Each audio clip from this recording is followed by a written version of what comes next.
Welcome to Pound for Pound, the MMA podcast.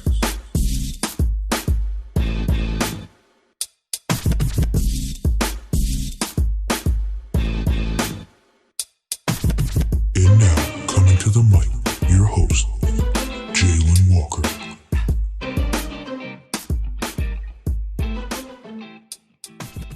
What's up, man? Yeah, sorry about that, brother. Can you hear me? Yeah, we're all good now. Much better, much better. Sweet. Sorry about that. Yeah, the quality was affecting your video size and stuff. All right, let's go ahead and start back just at the top because a lot of people didn't get to hear what you were saying. First off, we were talking about your incredible fight against Jacob Silva at Contender Series Week 4. And I was saying I hope he gets another chance this November when they run Contender Series back. You were agreeing with me. But then we were talking about you fight out of Glory MMA Fitness under James Krause, and you were talking about that experience. Go ahead and you can repeat yourself so the audience can hear you. Yeah. Just Glory MMA, man. I really do think it's one of the best gyms in the world, especially out here in the Midwest. Just the coaching staff. We got James Krause, in my opinion, one of the best coaches in the world again. Just super underrated, and just his ability to break down techniques and teach it to different athletes and fighters is second to none. We got Jason High, who's a UFC vet. We got Grant Dawson, who's in the UFC as coaches. We got Austin Ford as a striking coach. So the coaching staff's amazing. The room itself, it's just full of fucking savages, man. Like, I think our amateurs can compete with high level pros right now pretty easily. For sure. So yeah, just a room full of savages, man. And then I think we got like about 11 to 12 UFC people or people in the UFC in the gym. So that's awesome, just room full of animals. Yeah, ever since you went to Glory MMA, am I wrong? But you haven't lost because you only have the recent loss against Nate Smith when you were a pro a while ago, correct? Yeah. Yeah. And then I made the move to full time to Glory, and been on it there since. Been smooth sailing, man. Sounds good. Yeah, Sounds good. brother. All right, you were a little hard on yourself after your victory over Silva when you're in your interview with Laura Sanko. I just want to know, but is that because you were seeking a finish? Were you trying to keep that 100% finish rate? Is that something you care about? I was just curious. Yeah, just the performance wasn't that clean, man. I felt like it could have been a lot cleaner. Not taking anything away from Silva. He's tough, durable dude. For sure. Just as far as my performance, I felt like it was kind of mediocre.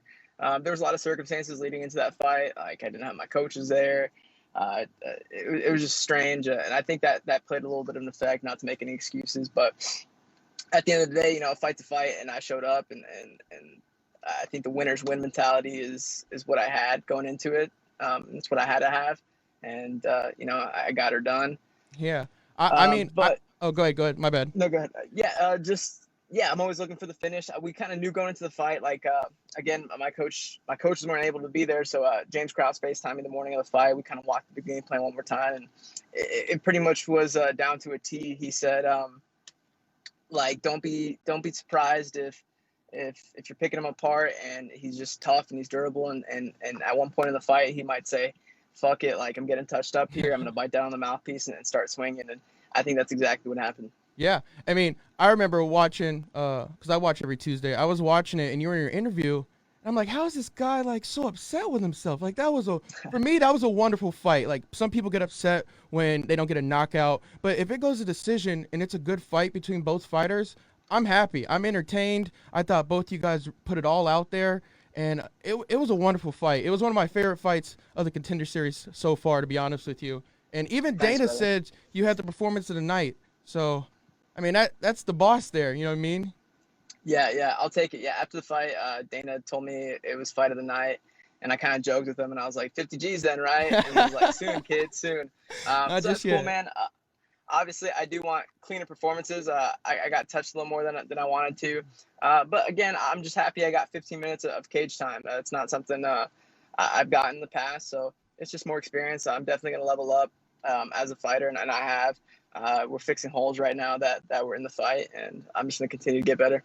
For sure, man, for sure. So your teammate Mike Brendan was also on the card right before you.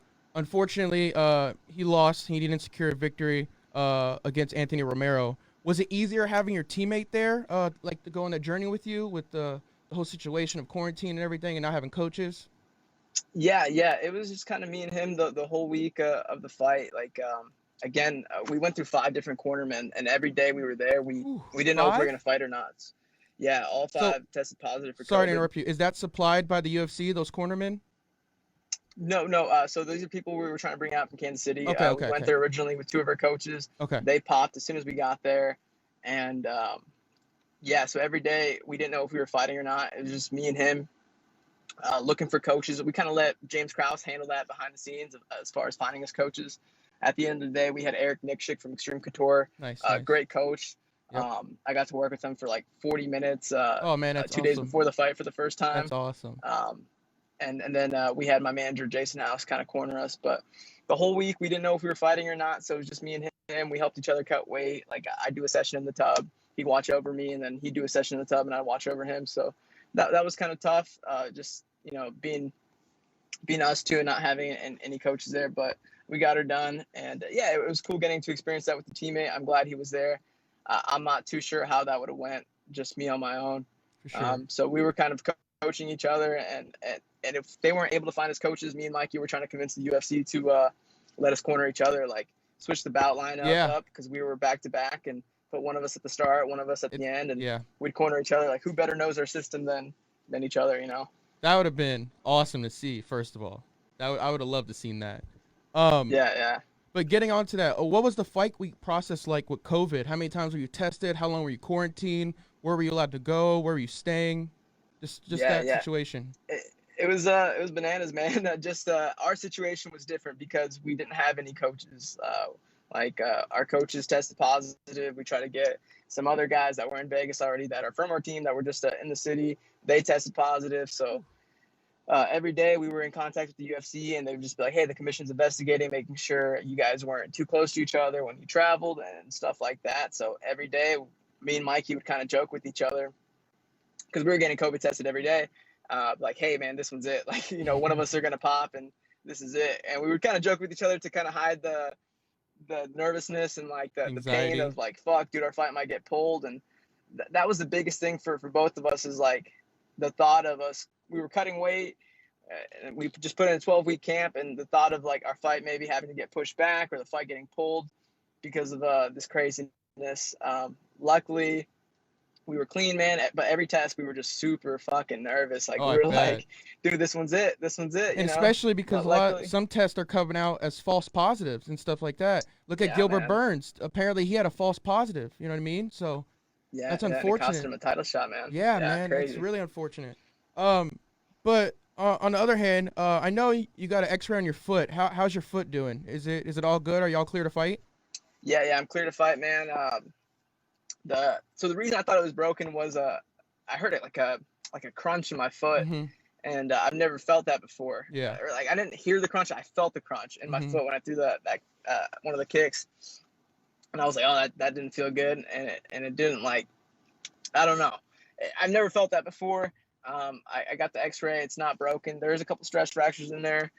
So I'm just letting that heal up, and I'm good, man. I'm already back in the gym. Oh, that's awesome. Back in the gym. Yeah, it looked like something was wrong or off, but not terribly off. When you accepted your contract, when you were walking over to get your crutches and stuff. So I was hopeful, but I'm glad that everything's good and you've cleared. That's awesome, man. Glad that you're healthy. Thank you. All right, I saw a post on your Instagram. You were rocking a whole bunch of Cobra Kai gear. Are you a fan of the Karate Kid in the series on YouTube and Netflix?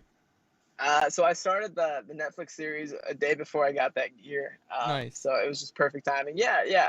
I'm like a couple episodes deep into Cobra Kai. It's pretty good, man. I like it. I've always kind of been into the Karate Kid movies, so it's pretty sweet. And the Contender's clothing sent me out some gear to rock, and nice. I appreciate it. That's awesome, man. That's awesome. Another post on your Instagram was of your new tattoo. Now, if I'm mistaken, but it's a shape of Colombia with the Colombian tag or a Colombian flag tattooed inside, and then it has the phrase "Sesa Tokuma" on it. Is that correct? Yeah. What does that phrase mean?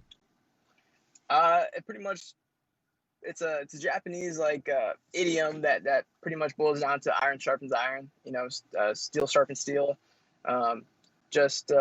That's something one of my first MMA coaches, LC Davis, would always preach to us, is like, you try to to train with the toughest people in the room, and that's how you get better, man. You can't always be the hammer. Sometimes you got to be the nail, and that's how you get better.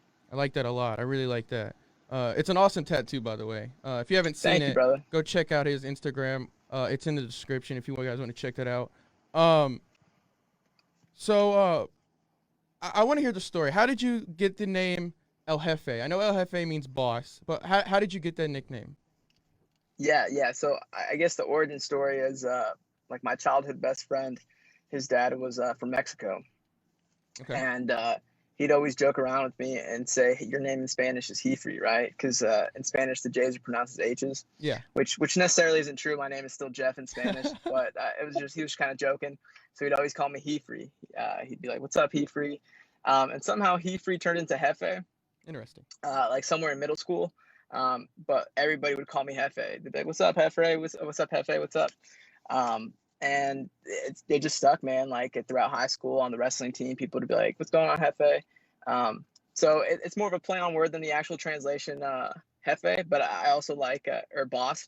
But I also like the double meaning of boss. I think that's pretty cool. I mean, Who doesn't want to be called the boss? You know what I mean? yeah, heck yeah, I'll take it. My coach Jason Hyde would joke with me all the time and be like, "I'm not calling you Jefe until you're 18." So he'd call me El Jefecito. So every time I saw him, he'd be like, "What's up, Jefecito?" You had to earn that boss. I had to earn it. Yeah. I feel that. All right. So now into who we were talking about earlier, Nate Smith. You have some history with Nate Smith. He was recently submitted by Jimmy Flick with a beautiful arm triangle in the 3rd round, week 5 of Contender Series. Jimmy Flick's actually going to be on the show here in a couple weeks.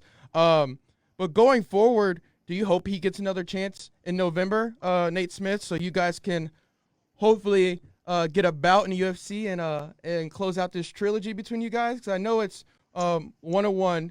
Mistake. Correct me if I'm wrong, but when you were amateur, correct, you beat him via guillotine, correct?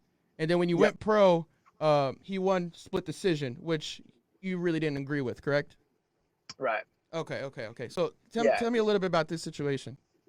Yeah, sure. Yeah, I wouldn't mind seeing him again on Contenders. The kid's good, man. I respect him as a fighter and martial artist, but as a person, I just don't like him. I don't dislike anybody inside MMA besides him. Just a shitty human being. Understandable. We fought twice. Once as an amateur. He was my last amateur fight, and then so I guess just to preface this, there is some bad blood, and I wouldn't mind a trilogy fight. I guess the UFC could sell it like that and be like, there's bad blood. It's the 3rd fight in between them. For sure. But it came down to after my second pro fight. Well, let's start. My second pro fight, it's in Omaha, Nebraska. I see him in the hotel, and he gives me a little fist bump, and he's like, "Hey, good luck on Friday or Saturday, whenever the fight was." So it was cool. I fight the next day or 2 days later, and I won. I took the dude out. It's on UFC Fight Pass. I'm coming off my first loss ever as an amateur and pro. So I'm on cloud 9. I'm walking out of the cage, and we got cameras on us because it's on Fight Pass. And again, I'm just with my coaches. I'm stoked. I still got my gloves on, and I hear someone talking shit as I'm walking back to the locker room. And I was like, "Oh, there's no way, like, they're talking to me." And then he said my name. And I turn around, and there he is, Nate Smith. And he's like, "Dude, I'll beat the shit out of you. Fight me again. You're a pussy, blah, blah, blah, blah." So I still got the adrenaline going from my fight. So I turn around and I try to get close to him. And my coach is kind of pushing me back because he's pushing him with the other hand. And then security came in there and just pulled him out and took him out of the building. Good, yeah. And what was his purpose? Was he just trying to provoke you? Was he trying to just get that fight going? I think he was trying to get another fight with me, and it worked. I fought him like a month and a half later. So I think he got what he wanted done. But man, like he was giving me fist bumps 2 days before and didn't have a word to say. So that just seems a little fake, to be honest with you. Yeah, no, absolutely, man. I think it's extremely fake. And that's not the way to do it, man. If you got a problem with someone, like, come up to me like after someone wins a fight, man. I just think that's like the ultimate level of Yeah, disrespect. Like at least wait a day that's or two and then do it on like dude, social that's media his or moment, something. Like send That's you out a that's his video. moment. You know what I Yeah, mean? you can do it over Twitter, or you can come up to me if I see you like in the parking lot or something. But hey, Yeah, man, I wouldn't mind fighting you again. yeah. And you don't But have to don't be a give me a dick fist about it bump and either. then You know what try I to mean? take that moment away from me. You know what I mean? Like, Yeah. but he got what he wanted done, and I took three pro fights in 4 months, and it just wasn't the smartest move. It was hard on my body. I was in camp for about 10 months out of the year. But hey, no excuses. He won that night. I thought I won.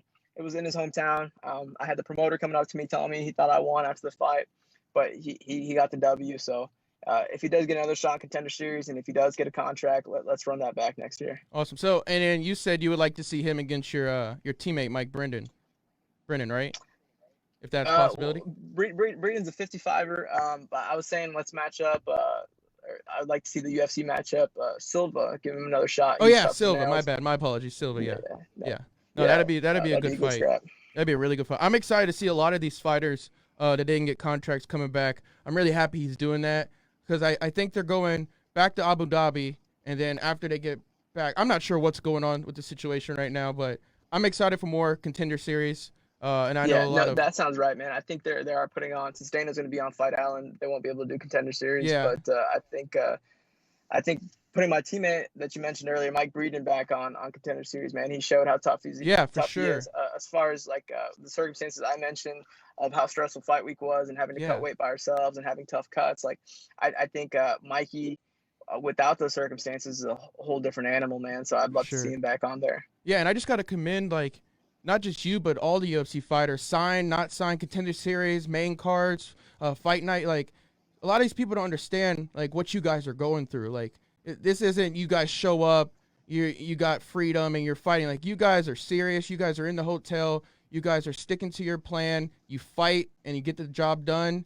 and then that's it. Like it seems very stressful. It seems like a lot of pressure in some sense. How did you do anything to relieve some of that stress on yourself? Were you allowed to like go on walks in the hotel? Like what was that environment like?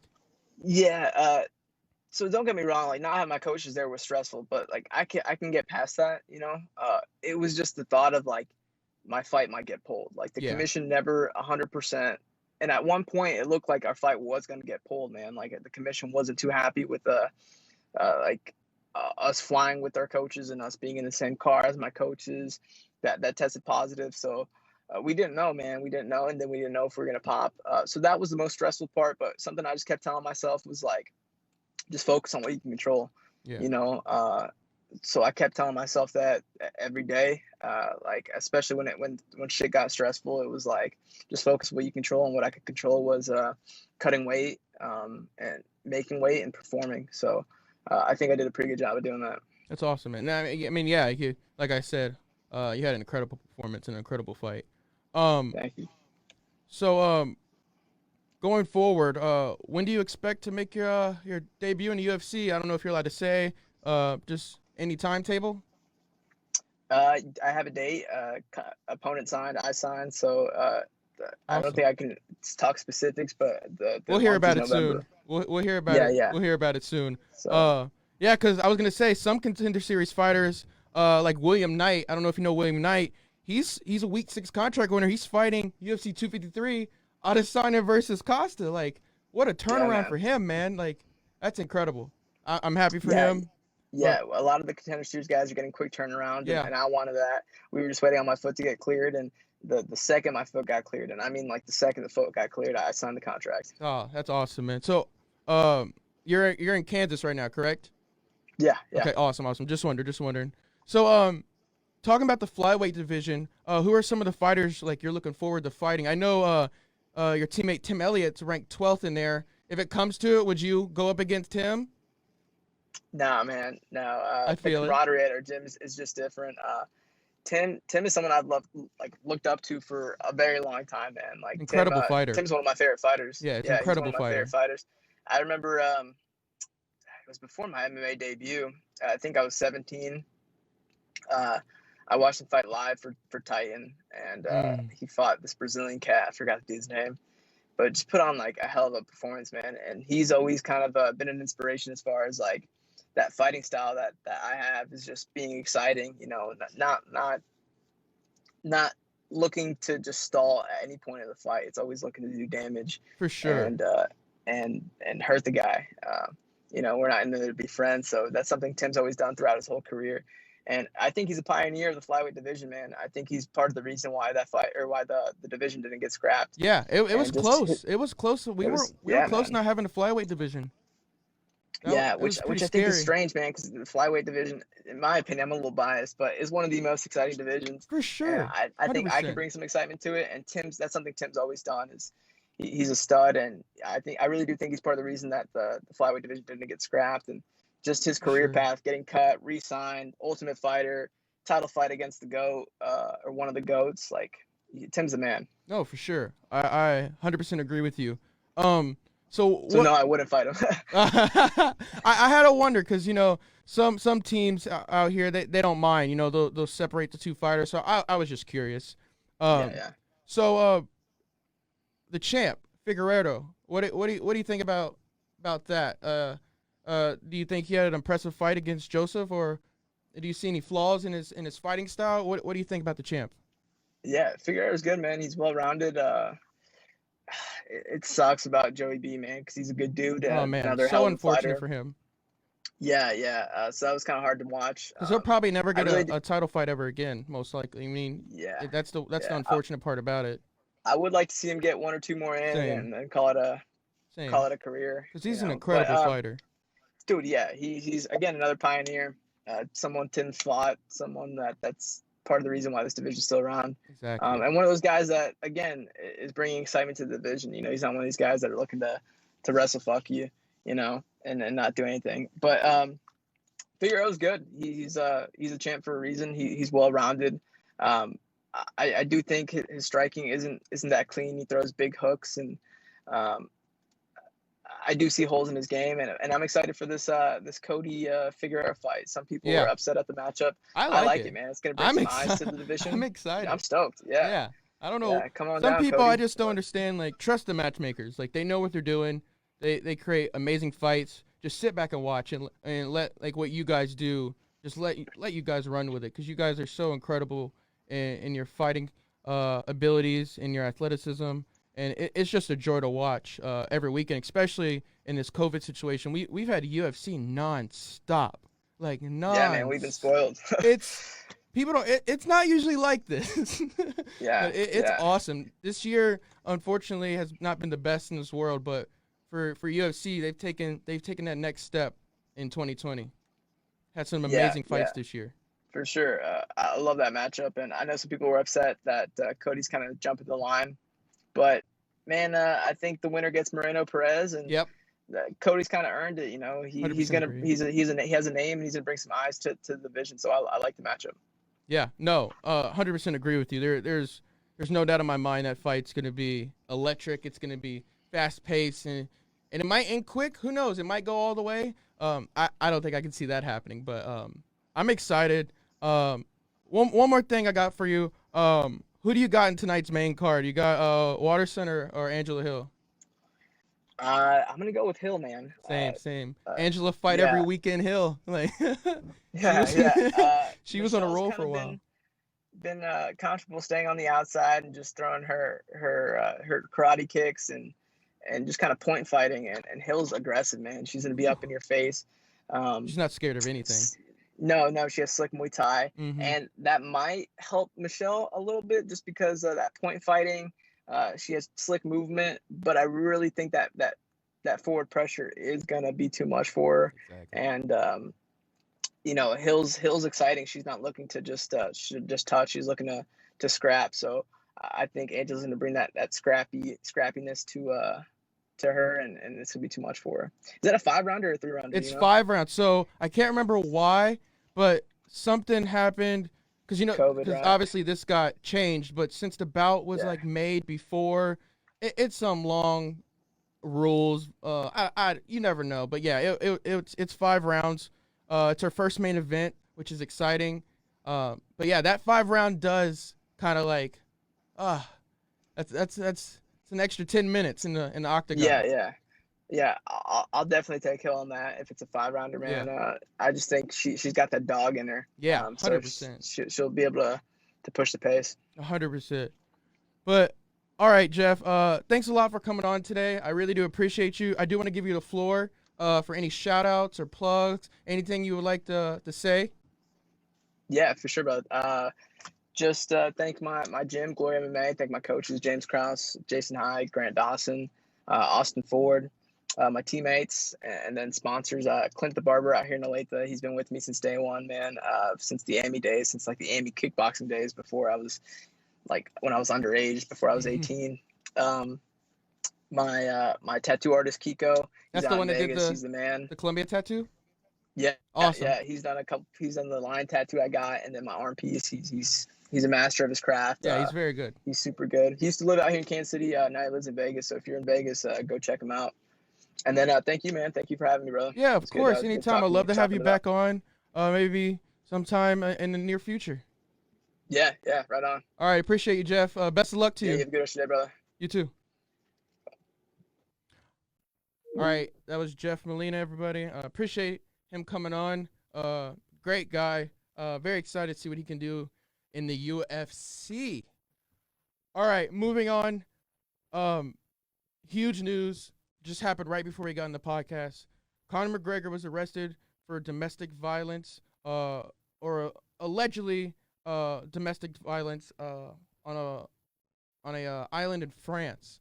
So here's the article. Newly retired UFC star Conor McGregor was allegedly arrested on a popular island south of France earlier this week for attempted sexual assault and indecent exposure. All right, according to the officials, the alleged incident happened on Thursday, following a complaint filed on September 10th denouncing acts that could be described as attempted sexual assault and sexual exhibition. Mr. Conor Anthony McGregor was the subject of a hearing by the services of France. I'm not sure what they're saying here. But no further details on the incident are known for now. He has been questioned in the release, I believe, but we'll probably hear more about this week. Also, Conor McGregor news. Doesn't seem like he's that retired since he hasn't pulled from the USADA testing pool. In a post on Instagram, he got pulled up by the USADA for a drug test on his yacht. So very interesting. He posted the pictures. I don't think he's fully retired. You guys know my stand on that. I think this is just a publicity stunt. And yeah, I think he should just get out here and fight and stop messing around. But yeah, who knows? It's Conor. He's gonna do what he wants. So if he comes back and fight, that's awesome. I hope the situation or whatever is going on gets handled, and if he's guilty, he's guilty. If he's not guilty, he's not guilty. So we'll see the outcome. All right, on the Contender series. This is a good week. We had some decent fighters, some decent fights altogether. I really liked Philip Hall's. He had a KO with the overhand right on the ground and pound. He had a contract, amazing fight, just a strong, dominant fighter, took care of work. Also, Draco Rodriguez, he had a submission of a triangle choke in the first round at 2 minutes and 22 seconds. Very impressive. He also got a contract. Tafon, the main event of the night, he had a head kick for the TKO, which was absolutely in just shock. Like, man, the sound of that man's foot hitting that man's face, even over stream, I can't imagine what it was like there, was incredible. And then there's a video of Dana White just completely like saying, holy, just out of it. It was a great knockout, phenomenal finish, and I'm excited to see him in the UFC and everyone else that got signed. But yeah, tonight, UFC Vegas 10, Waterson versus Hill for the strawweight women's bout. Starting out the night, you got Billy Quarantillo versus Kyle Nelson. Just a pair of featherweights with impressive records, and they're gonna scrap it out tonight you got Billy Quarantillo. He's 14-2-0, and Kyle Nelson 13-3-0. Quarantillo, he's 14-2 in the MMA, and he has won 7 in a row, including Dana White's Contender Series victory on July of 2019. So very excited to see him now come to the UFC. He has 2 fights on the main roster already, so this will be his 3rd one. He defeated Spike Carley by unanimous decision. I think that was back in May. I think that was his last fight. I could be wrong. But yeah, he averages a huge strikes per minute at 7.43, but he's absorbing 2.82. So, I mean, he's giving out a lot of volume, a lot of punches. So that's something you got to watch out for if you're Kyle Nelson. But yeah, he's averaging 3 takedowns in just 28 minutes of his total octagon time. So that's not bad. Some fighters don't have any takedowns, so he can get the job done. All right, here we go. But yeah, he has a striking accuracy of 79% and a grappling accuracy of 42%. So those are decently high numbers in the striking category. Grappling, it could be better, but we'll see. You got to adapt. Kyle Nelson, he's 13-3 overall, and he's just 1-2 in the UFC. He enters as the biggest underdog of the main card. This hasn't stopped him from predicting a first-round KO. I think that's a little bit too much. If you're the biggest underdog on the card, I don't care how confident you are, you can't come out saying you're going to get a first-round KO. But if you do come out saying you're going to get a first-round KO, and then you get that first-round KO, that'd be something to see. That'd be very shocking. Let's say that at least. But yeah, the 29-year-old fights out of the House of Champions MMA. He picked up his first UFC victory in his last bout over Marco Polo Reyes in September, I believe. Yeah, and that was that KO he had. But yeah, he has 9 finishes in mixed martial arts. Yeah, like I said, he's coming off that knockout victory from nearly a year ago. In total, he has 5 wins by knockout, 4 wins by submission, and 4 by decision. So fairly spread out. I would like to see more of those decisions, get settled and decided, but understandable. The monster, he has a striking average of 36% and a grappling accuracy of 16%, so kind of low numbers, and he's only landed in 2.73 significant strikes a minute, and this is the bad part. He's absorbing over 6 strikes per minute, so he's only putting out about 3 strikes per minute and taking that's a lot to take and not enough to give. But yeah, that's just, I hope he's worked on his striking ability and his volume, and hopefully he can, who knows, he might change it up. You never know with some of these fighters. You just got to see them in their change and adjust in the fight, because going from somewhere out of the UFC and into the UFC, that can change a fighter's whole outlook on how they perceive the fight. So interesting. Nelson has quite of a mixed bag here on his resume. It's kind of difficult to bet on him with his poor offensive stats, especially with the amount of significant strikes he absorbs. But yeah, just in this situation, I think Quarantillo appears to be the way better fighter. But yeah, we'll get back to that with the picks. All right, the next fight is Bobby Green versus Alan Patrick. I'm kind of excited for this fight. Bobby Green is actually replacing Rodrigo Vargas in this bout against Alan Patrick in short notice. But yeah, Green is 26-10-1, and he's on his 2-fight winning streak. He's got 8 wins by knockout, 9 wins by submission, and 9 wins by decision. AKA King, he has a striking accuracy of 50% and a grappling accuracy of 36%, landing 5.22 significant strikes a minute, but he's absorbing almost 3.5 strikes per minute on the other hand. So it's a better ratio on his end, but still can't be taking those punches and absorbing that much, especially if those are body hits, head strikes, just in general. But yeah, Green has a takedown defense of 73% and significant strike defense at 63%. He's averaging 1.3 takedowns and 0.40 submissions attempt every 15 minutes. So not the best on the ground. I'm predicting he's going to keep it on his feet. He's going to have a ton of volume. So I'm excited. I'm excited to see what Bobby Green does against Alan Patrick tonight. You know, Patrick is coming off a KO loss back in 2018. He has 4 wins by knockout, 2 by submission, and 9 by decision. His striking accuracy is 43%.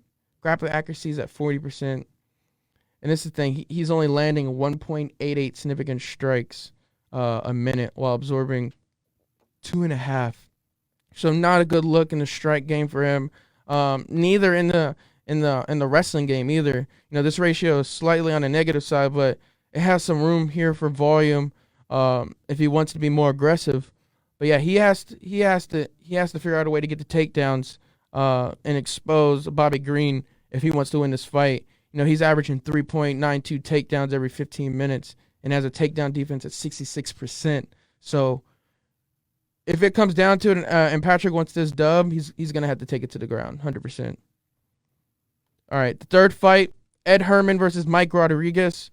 2 light heavyweights in search of a victory to separate themselves at the 205 pounds as the veteran Ed Herman takes on Mike Rodriguez. This is going to be a good fight. You know what I mean? Light heavyweight's a wonderful division, especially when you have some powerhouses as Ed Herman and Mike Rodriguez who can also, you know, get on the ground and get some submissions with Ed Herman with his 13 submissions. But yeah, Herman's 25-14 as an MMA fighter and has been fighting in the UFC since 2006. So he's a veteran, man. Ed short fuse Herman. He has 13 submissions, 7 KOs on his resume, and he's averaging 3.3 strikes per minute and 2 takedowns per 15 minutes in the octagon. You know, he's 39 years old, fighting out of Portland, Oregon.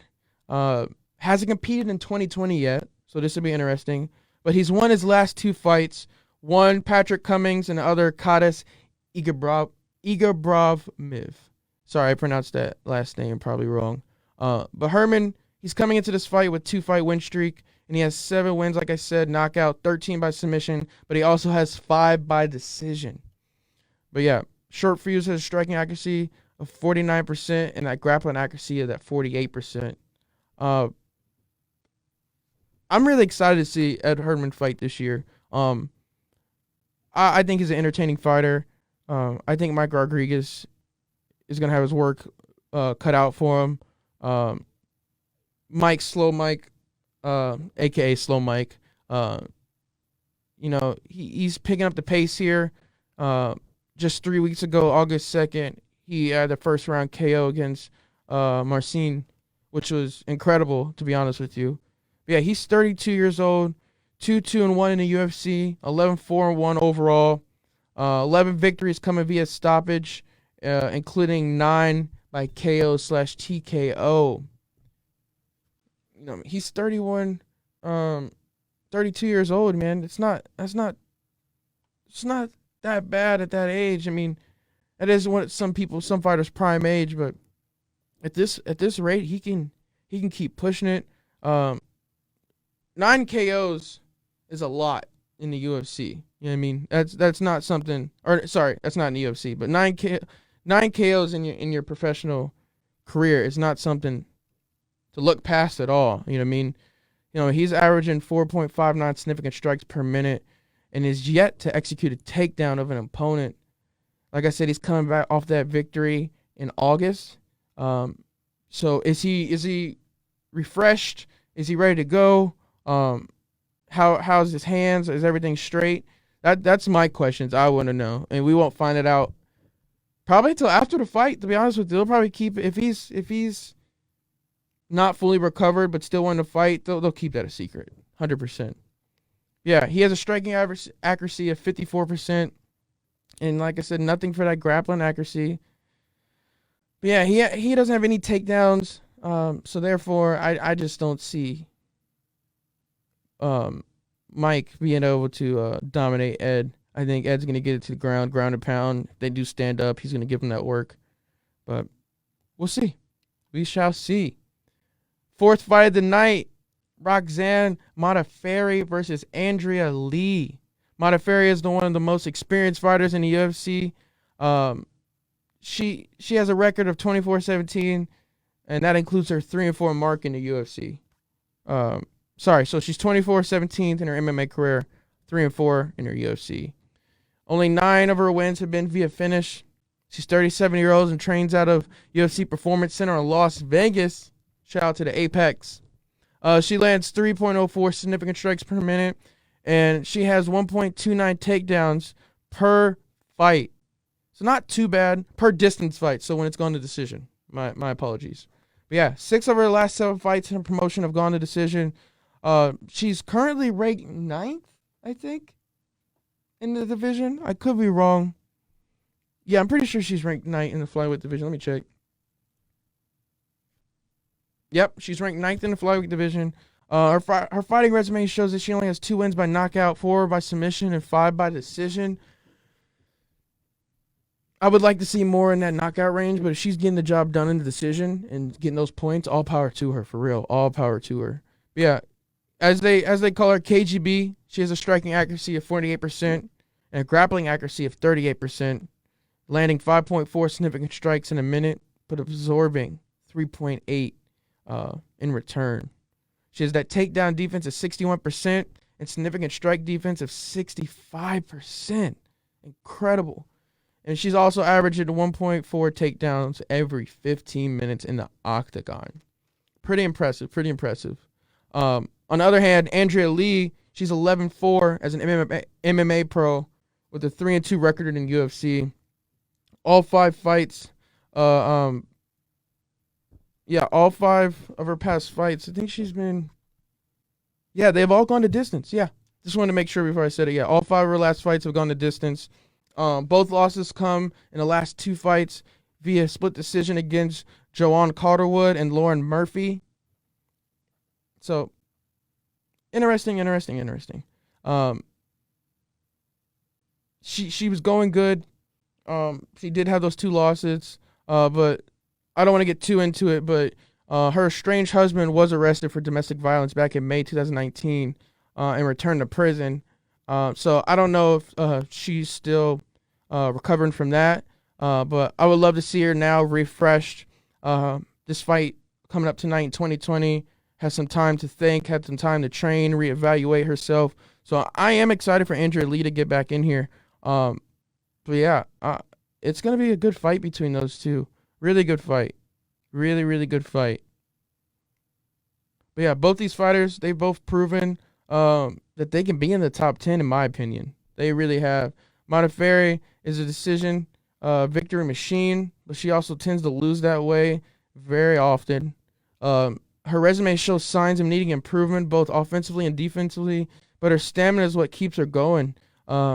Lee has the better all-over fighting package here, but she lands significant strikes at a moderate level and defends pretty well. I believe she will be able to sneak in with that TKO win. I really do. But we'll get back to that. I don't want to jump ahead. Co-main event of the night. There are 6 fights tonight. So this is why this is the co-main event. But yeah, it's between 2 unranked lightweights. They found their way at the co-main event. You got Atman Azatar and Kamo Worthy. Azatar, we'll go with Atman. I can pronounce that easier. Atman enters with a perfect 12-0 mark in the UFC. 11 of those wins, including finishes, with 9 of them being knockouts. Not too bad, not too shabby. He's won his only UFC bout so far, a KO against Timu, and that was back on September 7th, 2019. And I think that was like in the first round. That was a crazy punch. I might have to go look at that after this, actually, because now that I think about it, that was an insane punch. But yeah, after that punch, he was forced to serve a 180-day medical suspension for breaking his hand by the Nevada State Athletic Commission. So that should tell you how hard that punch was. If this man broke his own hand. He broke his own hand. Whew. But yeah, the native of Morocco fights out of Germany. He's landed 27 significant strikes, and is only, yeah, that can't be. Yeah, that is right. Only 27 significant strikes in his only UFC win. Prior to joining the UFC, he had won his last 4 fights, and that was at Brave Cage Fighting Promotion. So, pretty interesting. See if he can bounce back. I'm excited. I'm really excited to see him fight. Yeah, I'm really excited to see Otten. Kama Worthy, somehow he has the not copyrighted nickname, the Death Star. I still don't understand how he got away with that. This man's nickname is Kama the Death Star Worthy. How do you have that nickname? Like, where are you at, Disney? Like, what are you doing? But yeah, he's 16-6 as an MMA professional. He's won his last 7 fights. He's won all last of his 7 fights. With the last 6 by finish. And that's including his 2-0 mark in the since joining UFC back in August of 2019. But yeah, he's 33 years old from Pittsburgh. And yeah, he's averaging 4.4 significant strikes per minute and has yet to land a takedown in the UFC. So we'll see what's going on there. I'll come back from my pick. I don't want to get ahead of myself. But yeah, I still don't understand how he has the name Death Star. That just doesn't make any sense to me, to be honest with you. But yeah, all right, on to the main event of the night. Michelle Waterson against Angela. In my opinion, Angela fight every weekend. Hill, you gotta give it to her. She was pushing it out this year with her fights, and last year, to be honest with you. But yeah, Michelle Waterson, the karate hottie. She's 17-8 in the MMA and 4-4 in the UFC. 34-year-olds out of Albuquerque, New Mexico. She lost her last 2 bouts against Joanna and Carla Esparza, both by decision. So they both went to distance. Out of her 17 career wins, she has 12 via stoppage and 9 via TKO, KO, and then she has 3 submission finishes. Waterson is currently the 8th best fighter in the women's strawweight division. She has 3 wins by knockout, 9 by submission, and 5 by decision. You know what I mean? The karate hottie, she's striking accuracy is at 52% with the grappling accuracy at 50%. So she's kind of 50-50 for both. She's landing 3.3 significant strikes a minute while absorbing 3.79. Waterson has a takedown defense at 67% and a significant strike defense at 48%. But she's also only averaging 1.68 takedowns every 15 minutes. So not the highest. But yeah, Angela Hill, she earns her way to the top of the card for her 4th fight of 2020. It is September, and this is her 4th fight. Let's go, Angela Hill. Getting the job done. Getting out there, getting these fights, doing the work. That's awesome, man. But yeah, she's 12-8 in her career record, 6-8 mark in the UFC. You know, the 35-year-old, my apologies, from San Diego. She won her last 3 in a row before losing a split decision. May, I think that was back in May. Yeah, back in May. Hill is currently the 13th best fighter in the women's strawweight division. She's going against, obviously, like I said, the 8th ranked Michelle Waterson.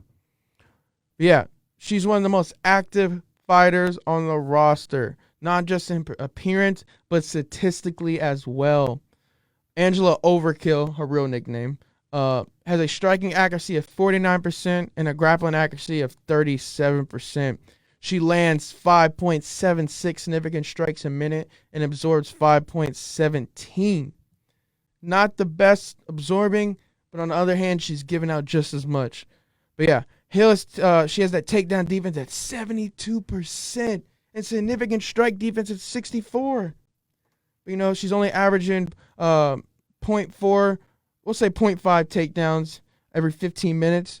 But like Jeff Molina said before he left, Angela, she's a strong, in-your-face fighter who's going to step forward and not going to stop. So I think that's going to help her a lot here in tonight's fight. But yeah, this is going to be a great main event.